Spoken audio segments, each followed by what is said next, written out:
Shalom, shalom, guys. Hold on, give me 1 second.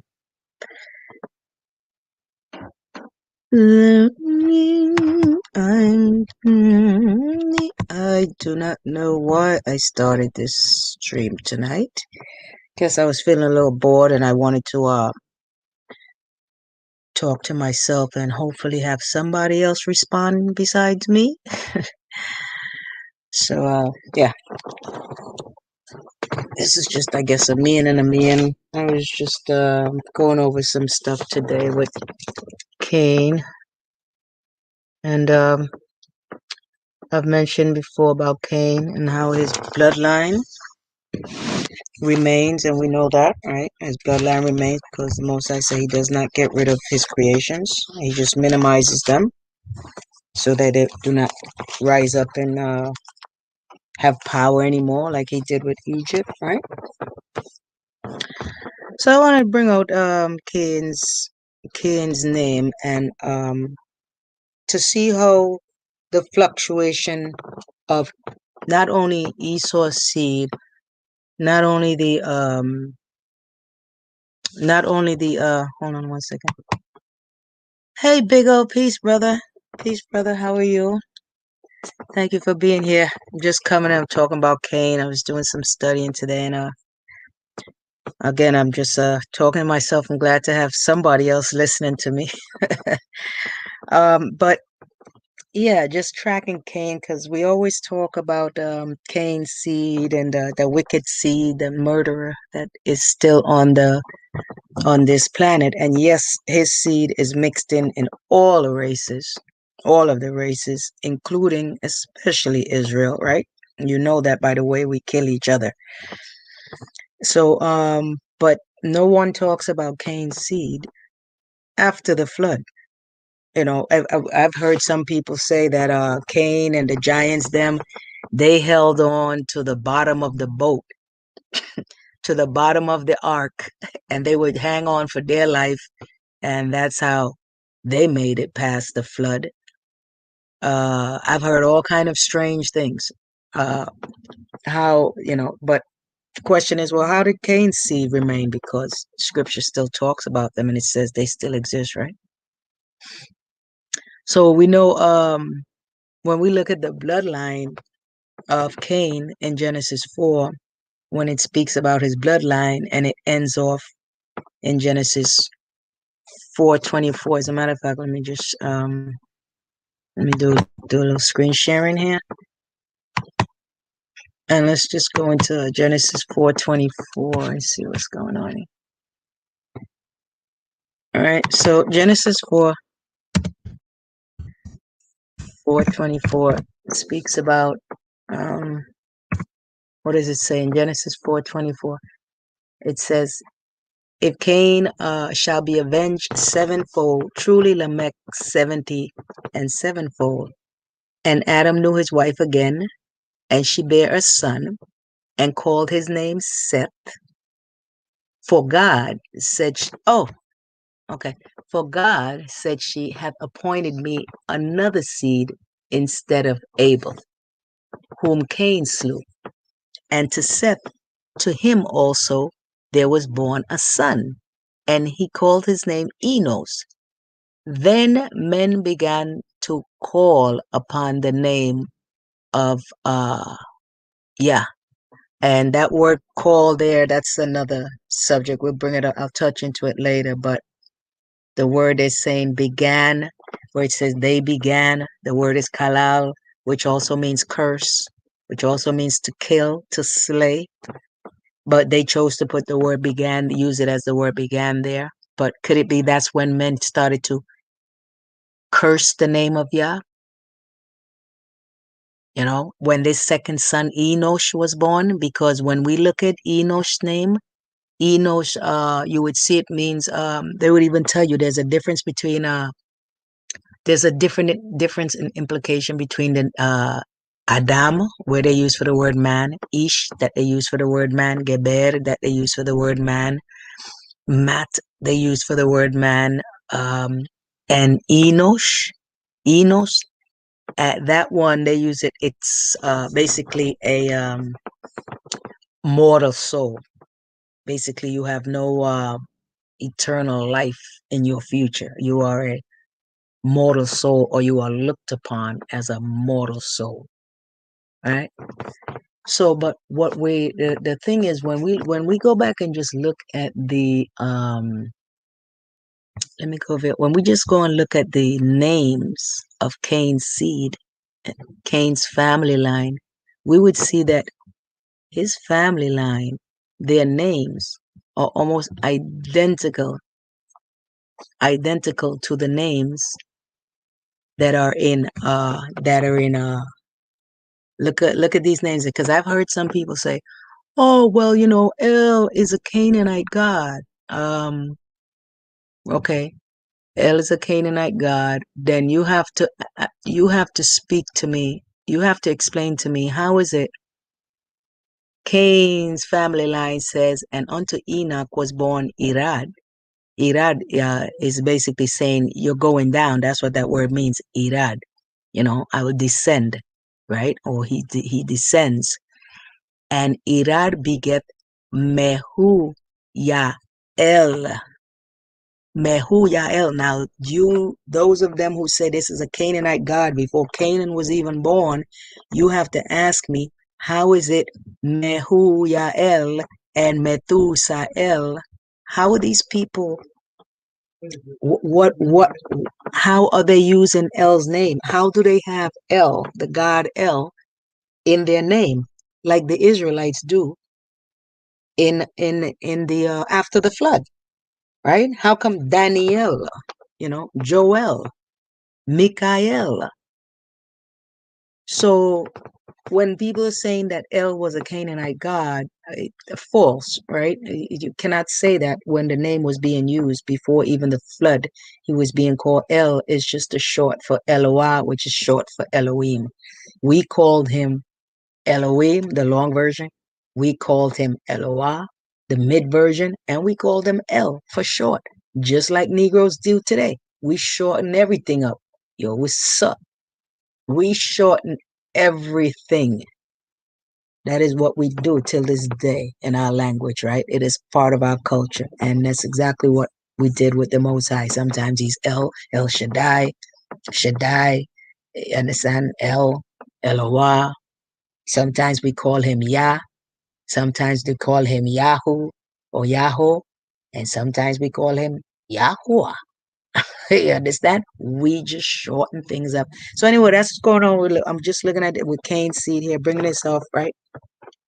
So now, in the Hebrew fashion, when you're looking at Hebrew words and you see, like, if you want to see Canaan, the name, the Canaan, right? The Canaanites or the Jebusites, or these are the nations. They have their name like Canaan. And hey, Barbara, I just see you in the chat. Peace and blessings to you, sis. Forgive me for not typing to anybody. Um, I'm just really came here talking to myself, but I thank you guys for joining in, and hope it brings a little bit of knowledge or search for knowledge, right? So we have and Cain. Where was I going for? Cain knew his wife, right? So we're going forward, and so yeah, I was saying, so with the names, how the Hebrew work, you put the that yod at the end of a name, like we would say Americans, Canadians, this and that. You would put that N at the end of the name, or you would put the ites, or whatever the nation is, like Phoenician. Some people have Shun, some people have ites, some people have ans at the end of the name. Mexican, Jamaican, West Indian. You understand? So in Hebrew, the yod at the end of the name, it denotes the people. So, for instance, the name of the place is Jebus. But once you put the yod, that letter at the end, it means Jebusite, right? Or Jebusites, right? So uh that's how let me give you an example here. Uh Okay, I'm gonna have to go to. Okay, let me just type in. Let me type in. Jebusite. Jebusite. Right, for an example, and so you can see what I'm talking about. I'm gonna type in Jebusite, and let's type in the tools. All right, and then let's look at how the Hebrew word for Jebusite is. Right, here it is. Where is it? Is my glasses? Why is it not showing? Oh, right here. You see, it says ha, yeah, boos. That little comma thing at the end. That's the Hebrew letter yod, right? That's the Hebrew letter which means hand. Yod means hand, right? Yad.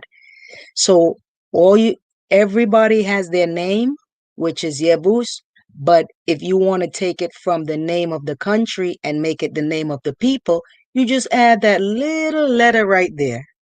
I hope I'm screen sharing.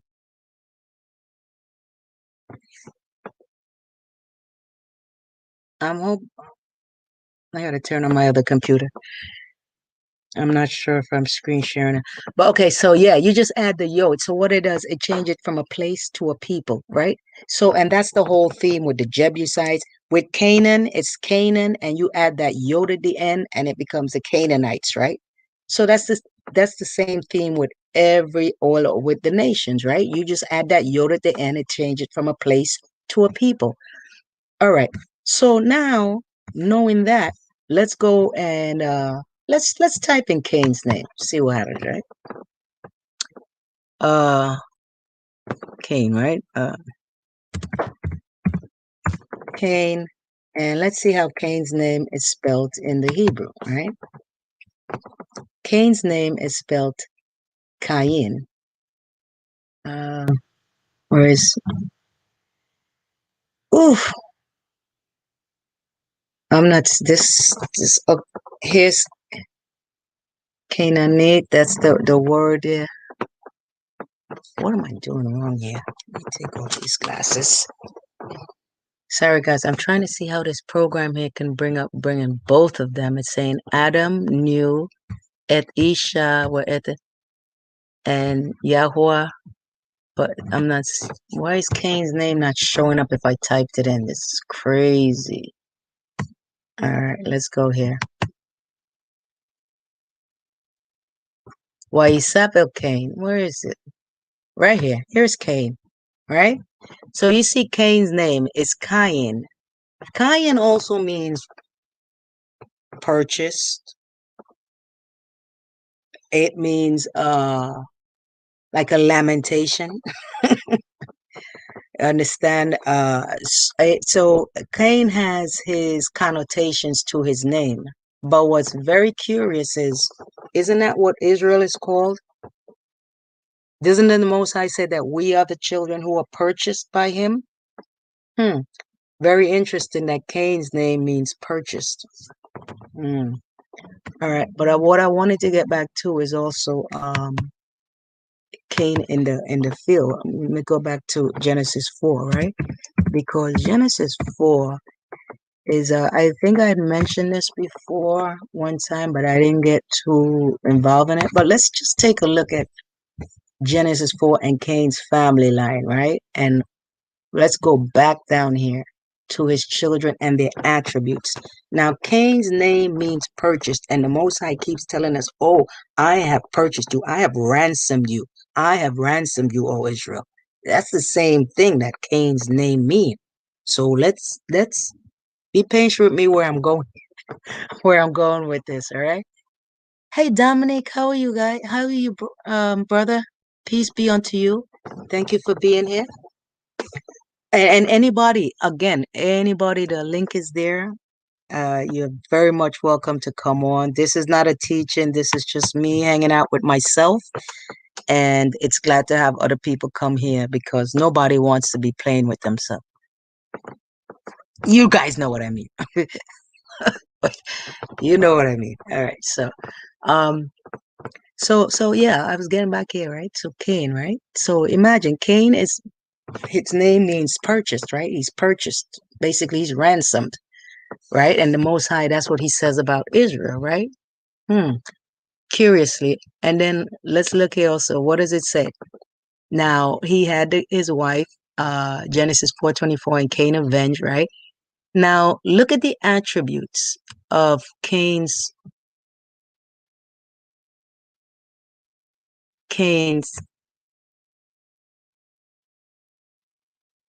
children. Yeah.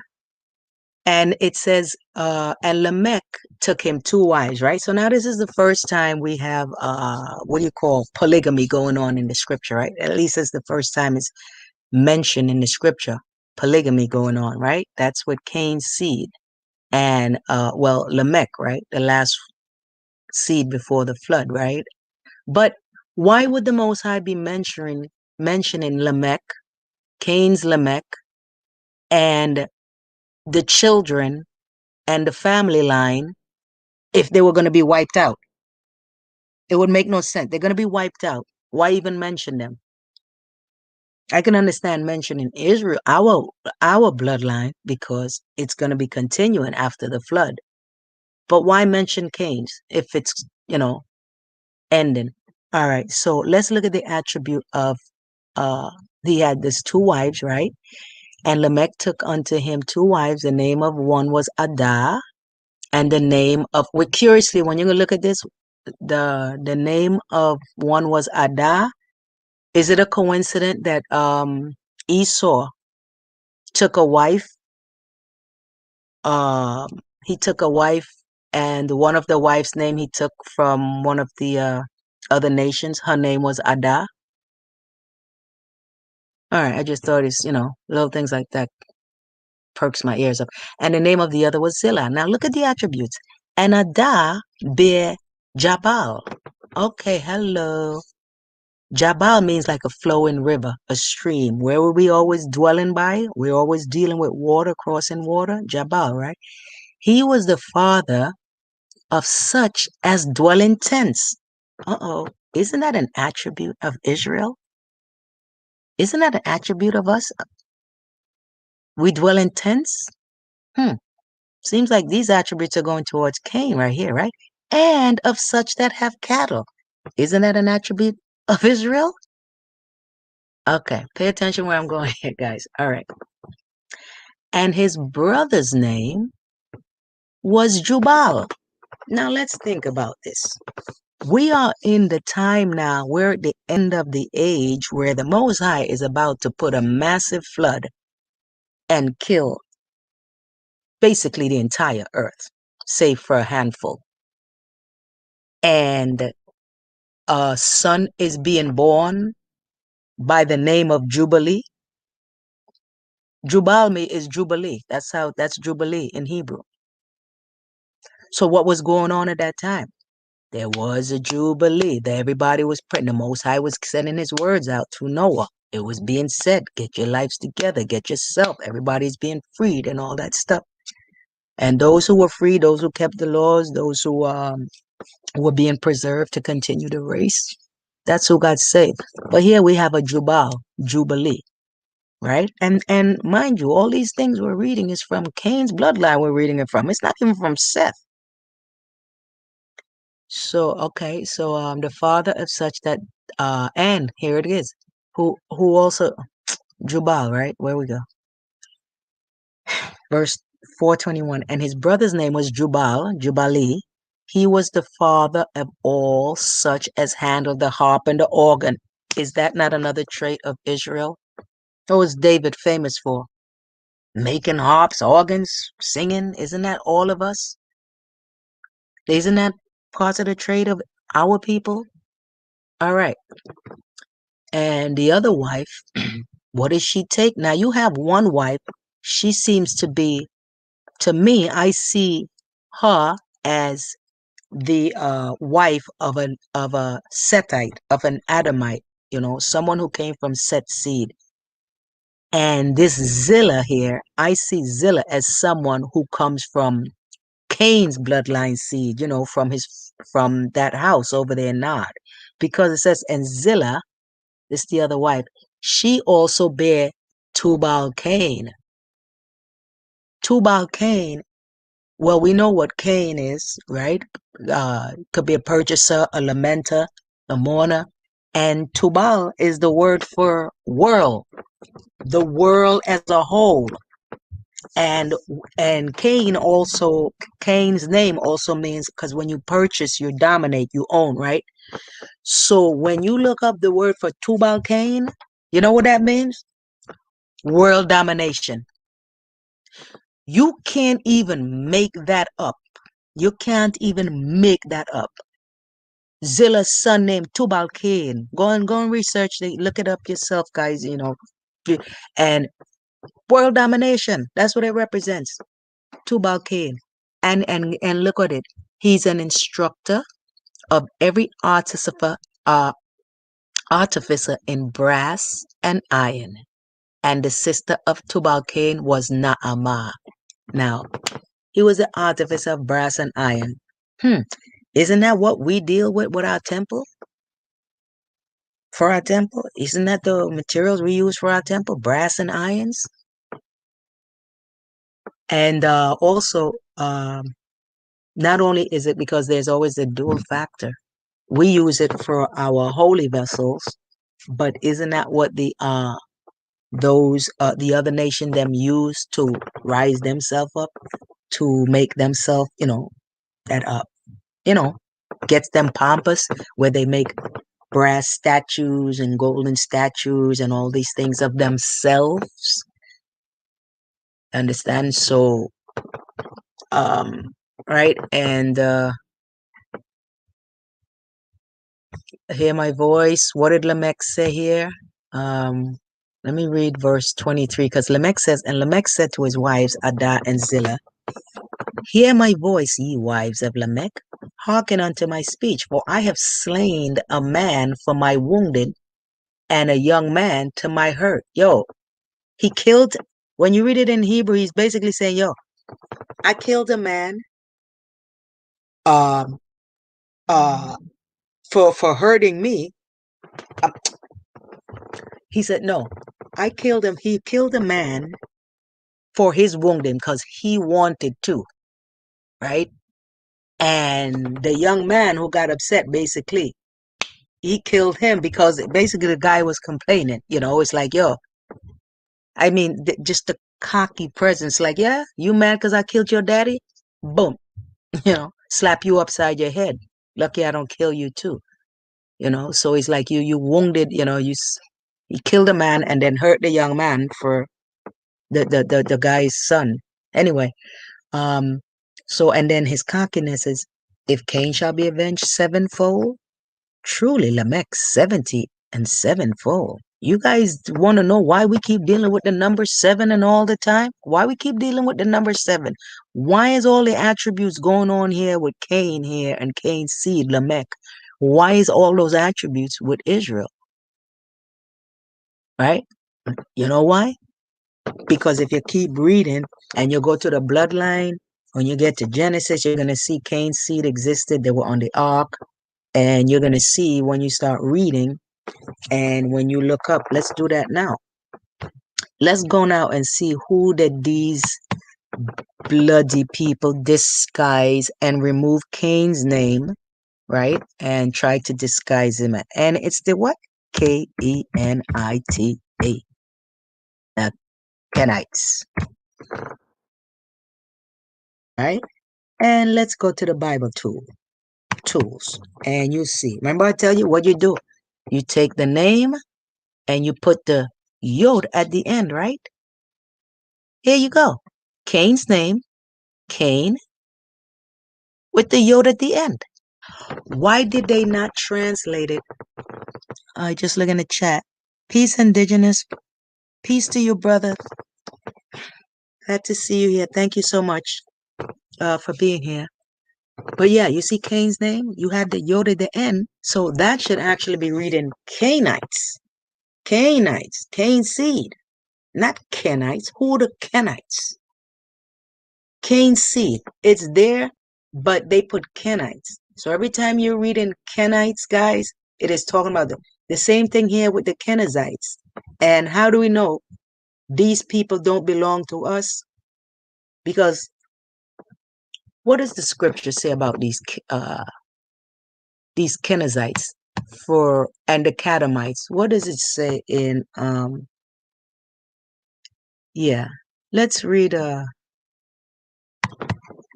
what Genesis says. What did the Most High tell Abraham?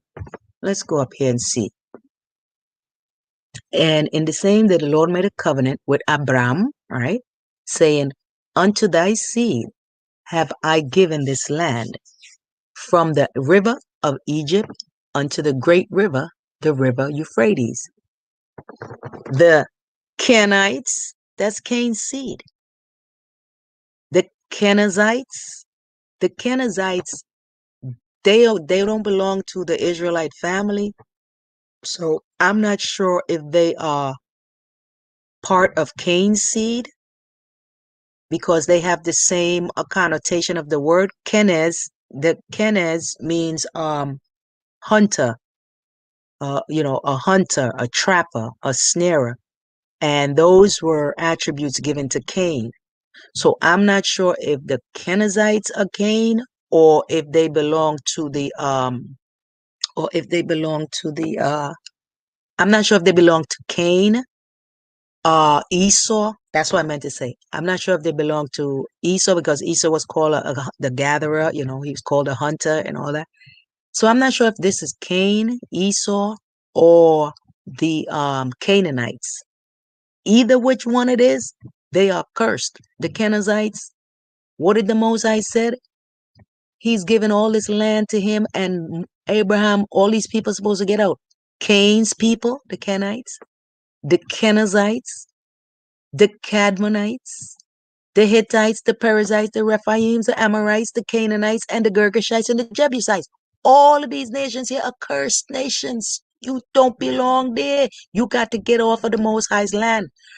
From the Euphrates all the way to the Nile River, you got to get out. All of you guys, just like them, Sodom and Gomorrah, the Most High destroyed it. It's like, yo, now you got another 1,000 years have went by. I got to destroy you guys again. Got to go. I mean, well, this is during the time of before Sodom and Gomorrah got destroyed, but this was part of the deal. So why, you have to ask yourself, why did these English people, why did Esau, why did these wicked, wicked people not do the same thing they did for every other nation? Just transcribe it just as the name says. If it says Israelites, put Israelites. If it says Canaanites, put Canaanites. If it says, Jebusites, put Jebusites. Now when it says Cainites, from Cain's people, you put Kenites? No. And then now when we go and look, right? So now the Kenites, who are these Kenites? How is it shown? And it shows that the Kenites actually, I found the verses today that actually shows the Kenites are tied to, the Kenizzites are tied to the Cainites. So these are Cain's people, Kenites and Kenizzites. These are Cain's people. Why did the translator not allow us to know this? We got to ask ourselves, who are they hiding from? And then when you go and look at the names, and you go and see, man, why did our people have similar names? Why did the family of Adam, of Seth, have similar, almost identical names? Just the ending part of it sometimes sounded a little different, with languages. But the names are almost the same thing. Why? Because we were mating with Cain's seed. That's why the Most High said the earth got polluted. He had to think. We were mating with his seed, with the wicked, murderous seed. Right? Even though not saying all of Cain's seed was wicked, because scripture tells you Cain repented and the Most High spared his life. That's why he ended up in the sanctuary city of Nod. He repented and his life got spared. His seed got preserved. Understand? So yeah, you're gonna find probably some of his people who kept the law, did the right thing. But now we gotta be able to try and track them now. So when you go and try and track them now, we find out Abraham's father was what? Abraham's father was a Canaanite, right? He was a Canaanite. Abraham's father-in-law, I'm sorry, Abraham's father-in-law tells you was a Canaanite, Cain's seed. Now, because when you go and start looking at all the attributes that is given to Cain's family line, you have to ask yourself, well, how is Israel have these family line? Why are we herders? We with cattle, we dwell in tents, we make instruments and we sing. It's the same bloody thing, same bloody attributes that were given to Lamech. And my contention, I've been telling people, the same Lamech that Cain's seed, remember it ended with Cain's Lamech, ended the children of Lamech, and then it ended also with Lamech of Seth and the children of Lamech, which was Noah. I'm saying it's the same Lamech. Noah has to call Cain's Lamech daddy, granddaddy. Yeah, yeah, granddaddy. The Lamech of Cain is the same Lamech of Seth. That's what people are not realizing. That bloodline has been mixed. Period. That's why most of the earth had to be wiped out. I wish somebody can come on here with me and entertain me with this, where I'm going with this. At least that's what I'm seeing, and it's making sense now why there's so much wickedness on this earth today. How the wicked, murderous spirit is so rampant today on this earth. Understand? So yeah, let me try now.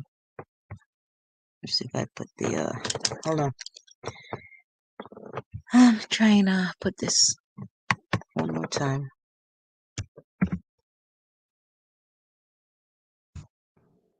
Yeah, so where was I now? So Cain avenging the 70-fold. Now you can see why we go through our punishments 70-fold. We go, a lot of our punishments are by the sevens. Nothing is new under the sun, right? So what are we gonna do now? Let's go and look up the Kenites now and get a more the Kenites.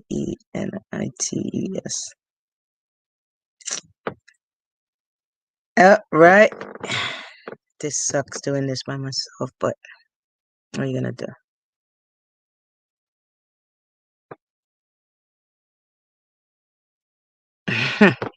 Never mind. I'll do it on the computer. Sucks. All right, Kenites. And I want to see all the verses that it pops up in.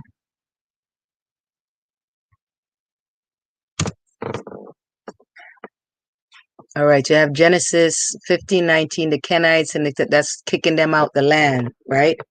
Now, if we're supposed to be kicking the Kenites out the land, here we got Numbers 24:21, and it's saying, and I think this is dealing with what's that wicked Balaam? And he looked on the Kenites and took up his parable and said, strong is thy dwelling place, and thou puttest thy nest in a rock.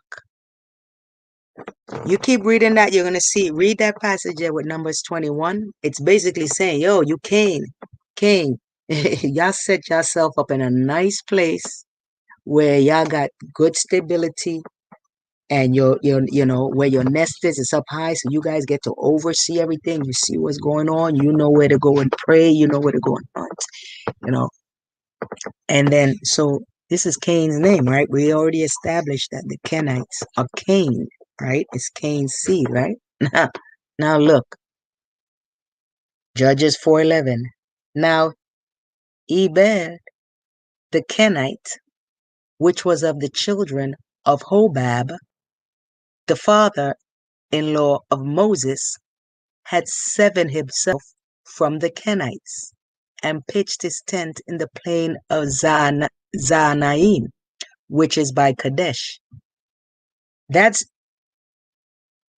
Keber. This guy here is this is Jael. Remember the guy the lady who drove the the spike into Sisera's head.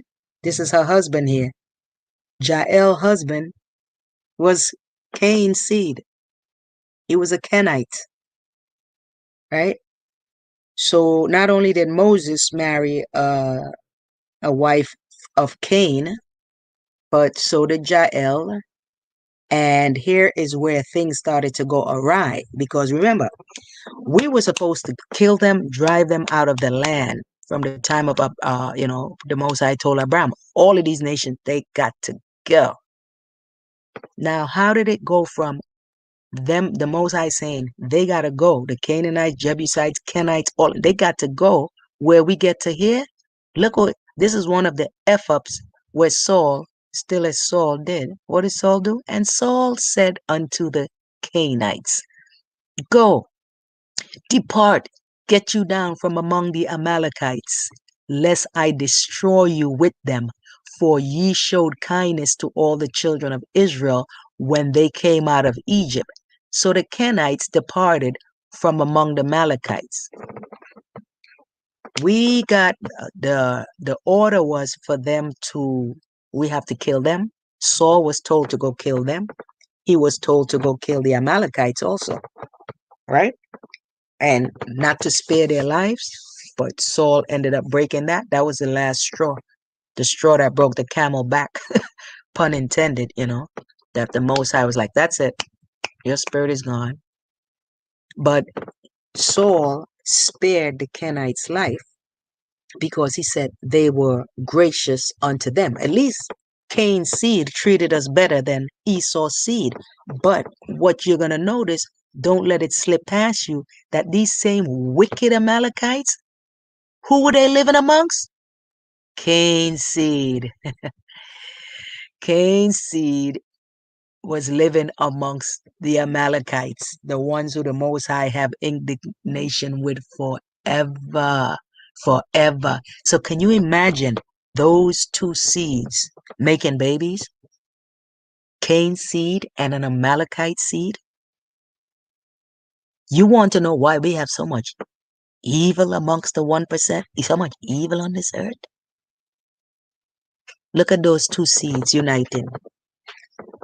So Saul did not kill them, but he actually spared their life and told them, go, get yourself from among the Amalekites, before he had opened up on them, right? And then Achish said, whether have ye made a road today? And David said, against the south of Judah, and against the south of the Jehemielites, and against the south of Kenites. Even David knew what to do. Got to get rid of them. Got to get rid of them. Moses said, you got to get rid of them. All right. And to them which are Rakal, and to them which were in the cities of the Yeramehelites, and to them which were in the cities of Cain.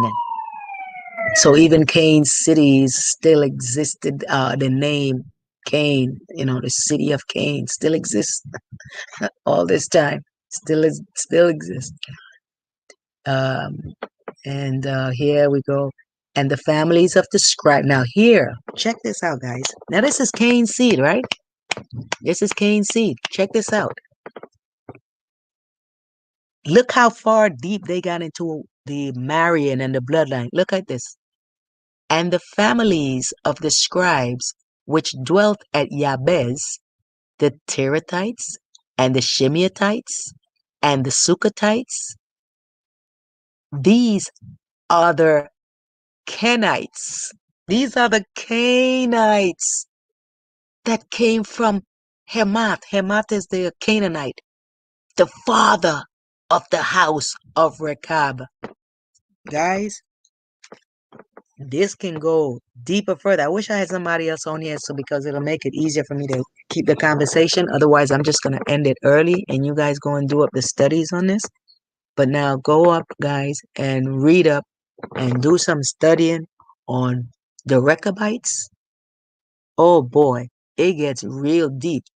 You get to see how these Rechabites are of the Canaanite Cain seed. The Canaanites, that's that bloodline. Most I know what he was doing. But anyway, you look at the Rechabites and read up on Jeremiah. I forget which chapter, but just type in Rechabites and do research, and you're gonna see. Ask yourself, why did the Most High give them an order that their family were not to drink wine at all? They cannot. Not only could they not drink wine at all, they could not partake in the bread. In other words, Cain, your seed, your firstborn, yes, your firstborn still have to appear before me and present themselves, but you cannot partake of the holy things. Your seed cannot partake of the holy thing. That's why they're the children of the east, always wandering. Remember, nothing would grow for Cain, and that's why they always hung around other nations and stuck close by Israel all the time and other nations. Why? Because nothing would grow for them. Nothing would grow for them. That's why till this day, a lot of them what? They need us as laborers. They need us as workers. Why? Because nothing would prosper for them without our hands touching it. All right. Yeah, so the Rechabites, read up in Jeremiah and do some searches in Jeremiah, guys, and you're gonna see how these Rechabites, they weren't supposed to eat no holy bread. But when you keep reading it, just like it says here, look, and the families of the scribes, how did they go from being people who dwelt among us, besides us, to ended up being scribes?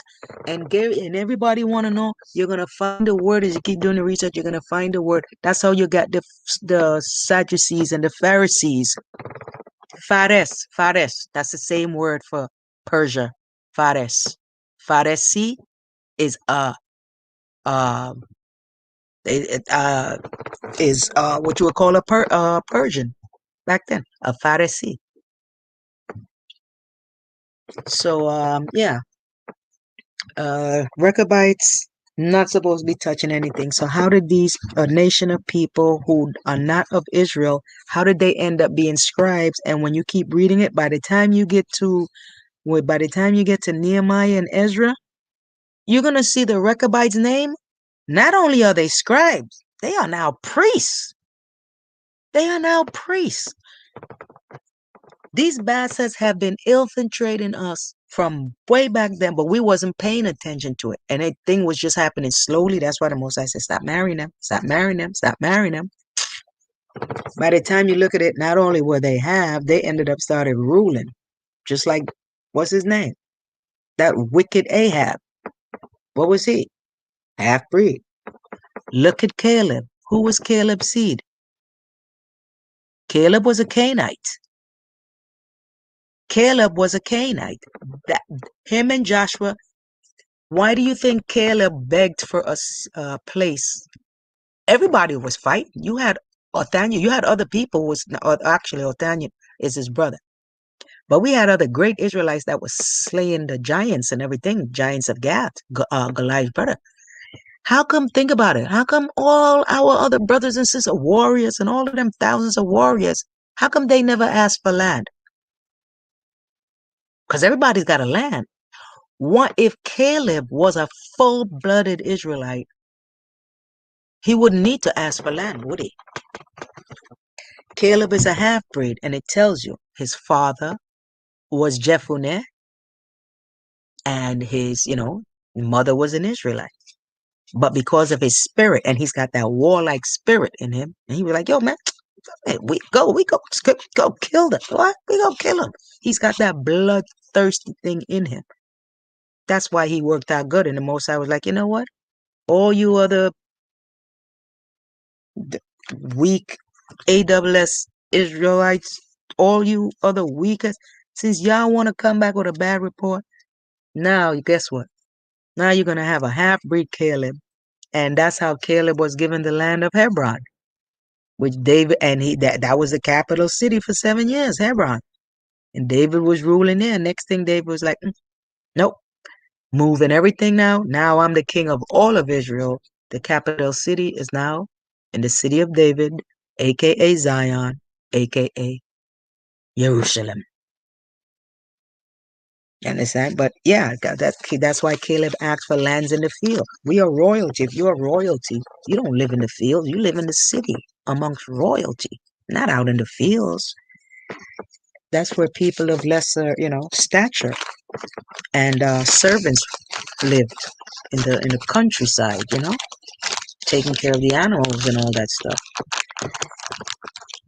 So yeah, so Caleb was not Caleb, as a matter of fact, means like-minded. It means like-minded. It also means as a dog, a faithful dog he was. And the Most High kept doing it like that. He's not the only one it happened to. There were other half breeds and other that the Most High was like, since they did it, same thing. That's what he did with the Rechabites during the time of Jeremiah. Remember, we're losing the kingdom. How did the Rechabites? How did Cain's seed, Cain/Esau's seed? How did they end up